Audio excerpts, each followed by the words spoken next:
ফের বড়সড় সাফল্য পেল বীরভূমের লাভপুর থানার পুলিশ। রবিবার সন্ধ্যায় লাভপুরের চৌহাট্টা এলাকা থেকে প্রায় 60 লক্ষ টাকার জাল লটারি সহ দুই ব্যক্তিকে গ্রেপ্তার করেছে পুলিশ।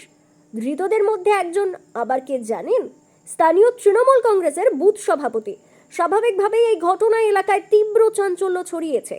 পুলিশ সূত্রে জানা গেছে, রবিবার সন্ধ্যায় একটি স্কুটিতে করে দুই ব্যক্তি চৌহাট্টা এলাকা থেকে ষষ্ঠীনগরের দিকে যাচ্ছিল।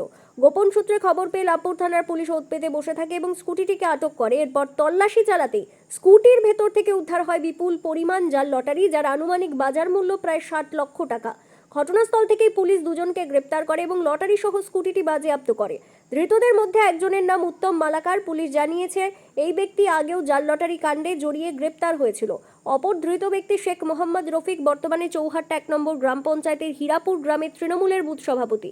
আজ সোমবার ধৃত দুজনকে বোলপুর মহকুমা আদালতে তোলা হয়। ঘটনার নেপথ্যে আরও কোনো বড় চক্র কাজ করছে কিনা এবং এই বিপুল পরিমাণ জাল লটারি কোথায় নিয়ে যাওয়া হচ্ছিল তা খতিয়ে দেখছে পুলিশ।